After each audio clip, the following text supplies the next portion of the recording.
আসসালামু আলাইকুম, welcome back to Ashis cooking diary. কেমন আছেন সবাই? আশা করছি ভালো। আজকের রেসিপিতে থাকছে মুরগির কালো ভুনা। গরুর মাংসের কালো ভুনা তো অনেকে অনেক সময়ে খেয়েছেন, কিন্তু আজ তৈরি করে দেখাবো মুরগির মাংসের কালো ভুনা। এটি অনেক রিকোয়েস্টেড একটা রেসিপি ছিল, তো ভাবলাম রান্না করছি যখন আজকে আপনাদের সাথে একটু শেয়ার করি। এর আগে আপনি যদি আমার চ্যানেলে নতুন হয়ে থাকেন, আমার চ্যানেলটা প্লিজ সাবস্ক্রাইব করবেন আর পাশে থাকা বেল আইকনটি অন করে দিবেন যাতে নিত্য নতুন ভিডিও আপডেট পেতে পারেন। আর যারা অলরেডি সাবস্ক্রাইব করেছেন তাদেরকে অসংখ্য ধন্যবাদ। আর যদি ভিডিওটা ভালো লাগে তাহলে লাইক কমেন্ট শেয়ার করবেন। তো চলুন রেসিপিতে যাই। এখানে এই রেসিপির জন্য আমাকে একটা স্পেশাল মশলা তৈরি করে নিয়ে নিতে হবে। মশলার মধ্যে প্রথম থেকে দেখাচ্ছি, নিয়ে নিয়েছি কিছু পরিমাণে গোলমরিচ এবং কাবাব চিনি, নিয়ে নিয়েছি মৌরি যেটাকে মিষ্টি জিরা বলে, পরে নিয়ে নিয়েছি 8-9টা মতো এলাচ, নিয়ে নিয়েছি গোটা রাঁধুনি এবং 4-5টা গোটা মরিচ যেটা শুকনা মরিচ।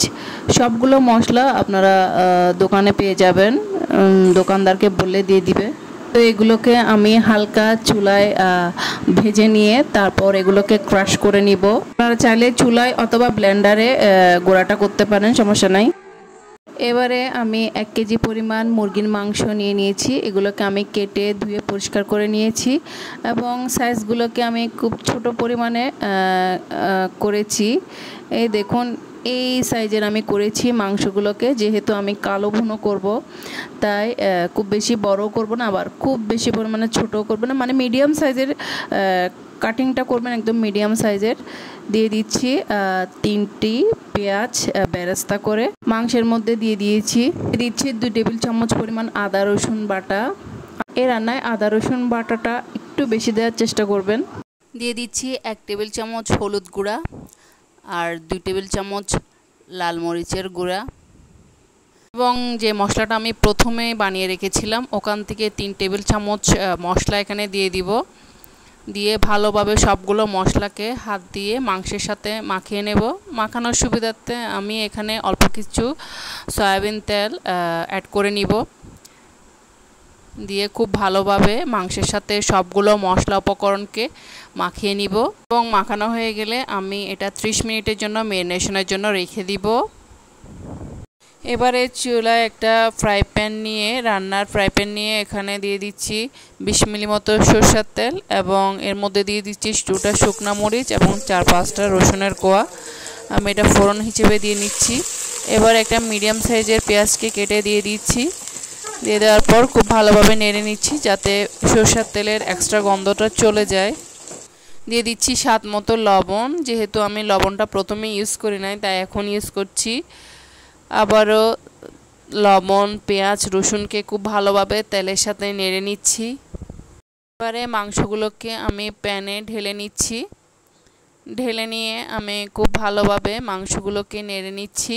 এবারে ঢাকনাটা দিয়ে দিচ্ছি কিছুক্ষণ রান্না হওয়ার জন্য।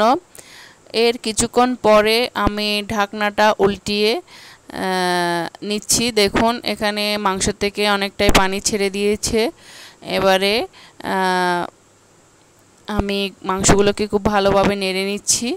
আমি এখানে কোনো এক্সট্রা পানি অ্যাড করব না। মাংসের থেকে যেগুলো পানি বের হবে ওই পানিগুলো কন্টিনিউয়াসলি শুকাইতে আমি কালো ভুনাটা করব।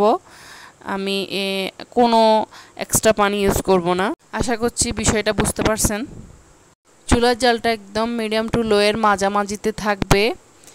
এবারে আমি ঢাকনাটা দিয়ে দিব কিছুক্ষণ রান্না হওয়ার জন্য। এর কিছুক্ষণ পরে আবারও আমি ঢাকনাটা তুলে আবারও নেড়ে নিব।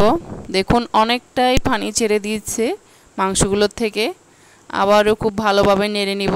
এই কাজটা হচ্ছে এটাই, জাস্ট কিছুক্ষণের জন্য মাংসটা নাড়বেন, ঢাকনাটা দিবেন, আবারও কিছুক্ষণ পরে ঢাকনাটা তুলে আবারও মাংসগুলোকে নেড়ে নেবেন। জাস্ট প্রসেসটা হচ্ছে এটাই, এখানে বাইরের কোনো এক্সট্রা পানি অ্যাড করতে হবে না। মাংসগুলো কিন্তু এর মধ্যে সিদ্ধ হয়ে গেছে, যেহেতু মুরগির মাংস তুলনামূলকভাবে। এ পর্যায়ে আমি যে মশলাটা বানিয়েছিলাম, আগে যে মশলাটা ইউজ করছিলাম 3 চামচ, এবারে এর বাকি মশলাটা মানে আমি আবারও 2 টেবিল চামচ মশলা এর মধ্যে অ্যাড করব এবং খুব ভালোভাবে নেড়ে নিব মশলাগুলোকে মাংসের সাথে। এরপরে আমি ঢাকনাটা দিয়ে দিব। কিছুক্ষণ রান্না হওয়ার পরে পানি একদম টেনে নিয়েছে মাংসের থেকে। মাংসগুলোর লুকটা দেখুন কত সুন্দর হয়েছে। ক্যামেরায় কিন্তু বোঝা যাচ্ছে না, কিন্তু রিয়েলি এটা মাংসটা দেখতে অনেক সুন্দর হয়েছিল। আর আমি এটাকে চুলা থেকে নামিয়ে নিব। দেখুন মাংসের লুকটা কেমন হয়েছে, দেখতে যতটা লোভনীয় খেতেই ততটাই মজা এবং সুস্বাদু। আমি আপনাদেরকে একটু ক্লোজলি দেখাচ্ছি, তাহলেই বুঝতে পারবেন দেখতে কতটা লোভনীয় হয়েছে। আশা করছি আপনাদের আজকের রেসিপিটা ভালো লেগেছে। ভালো লেগে থাকলে কমেন্ট বক্স আমাকে জানাতে ভুলবেন না। আজ এ পর্যন্তই, দেখা হবে পরবর্তী ভিডিওতে অন্য কোনো নতুন রেসিপি নিয়ে। ততক্ষণ পর্যন্ত ভালো থাকবেন, সুস্থ থাকবেন। আপনাদের সকলের সুস্বাস্থ্য কামনা করে এখানে বিদায় নিচ্ছি। আল্লাহ হাফেজ।